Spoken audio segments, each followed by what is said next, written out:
So this information is largely lost to time since I don't see too many people talking about it, at least over the last couple of years. So if you already know how to farm blackline keys, nothing has really changed. But if you haven't heard of this before, this is a way to get blackline keys and blackline statuettes consistently in Guild Wars 2 with some tips and tricks to make things go a little bit faster for you. In short, blackline keys are fairly rare. Most of the ones that you get are from map completion. However, you can get blackline keys from the personal story as a guaranteed drop. Specifically, the Chapter 10 story, the Chapter 4 story, and the Chapter 6 story, as well as some chapters of Heart of Thorns and Living World Season 2. And these story instance drops are the ones that the community has chosen to farm, and for the longest time, these items were just a complete gamble. There are some significantly expensive items in the Black Lion chest, like the permanent trading post, bank access, crafting station, and even hairstyle contracts and stuff like that, which are all nice, but they are a few thousand gold each. And in the meantime, you do get Black Lion statuettes, which were a pity currency that was added to the Black Lion keys, and they can be exchanged for all of the Black Lion exclusive skins. So with this farming technique, you can collect these weekly statuettes and save up for these skins from the Black Lion statuette trader. To be fair, there are really cool sets in here, and I've personally saved up for the 7 Reapers set myself, but there is a Neon Oni mask and the Aurora sets in there, which are really cool right now too, so I might need to get back to farming my keys. But anyway, without further ado, let me tell you how to get these keys for free and fairly easily. First, you need to make a new character. We are going to be running a human, with the main story step choice being raised by common folk. This decision determines your level 10 personal story quest, which we want the one that can be completed the quickest. So you go through and you complete the tutorial where you defend Shaymore, and if you're lucky, you can run past everything directly and run to the final elemental boss, which in my case that didn't happen. But following the tutorial is where things can be faster or slower depending on what you have available to you. If you have shared inventory slots, you can put Tomes of Knowledge there, or the level booster that gets you to level 20 or 30, whatever you get from birthday gifts.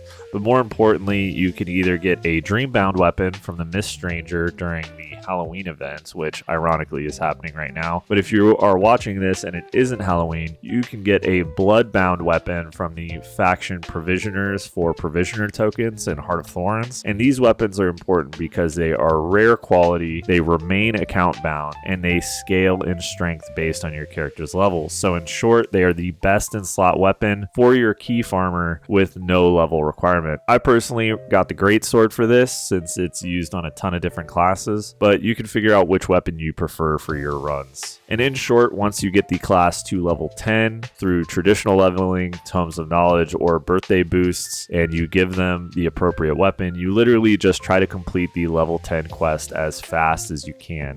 Most of the dialogue or escorting can be skipped. As you can see, I run past literally everything, and once it's done, you will have a Blackline key. This Blackline key is on a weekly reset. The level 10 one is on a weekly reset. The level 41 is not, if you wanted to farm it up past the level 10. I personally recommend only doing the level 10 one, but if you want to do more, you can. And you don't really have the option of farming these over and over again. However, people who are adverse to spending money on gems, or don't want to convert gold into gems to buy keys, or are in a geographic area that prevents you from purchasing keys because of loot box laws. Right now, I think it's only Belgium that it affects. But this is how you can essentially farm these and save up statuettes consistently for these Blackline exclusive skins. As a bonus, you do get to open a chest each week, which could give you one of those insane permanent contracts. So in the worst case, you get a statuette for a cool skin, and for the best case, you get a permanent crafting station that is worth 7,000 gold. The run that I did for this video took me about 15 minutes, so it'll probably take you a bit longer if you're just getting used to key farming, but overall it isn't really a big ask. It's super low intensity and it's only once a week. Before I close things out, this video was inspired by a question posted by a member on my Discord, where I do weekly gem code giveaways, chat with everyone, and hang out. And if you go on there and you start asking questions, maybe your question will be made into a video as well. So with that, I want to thank you for watching. A big thanks to all of my subscribers, and a special thanks to all of my members who support the channel directly. Join the Discord. Good luck with all those Blackline chests. Thanks again,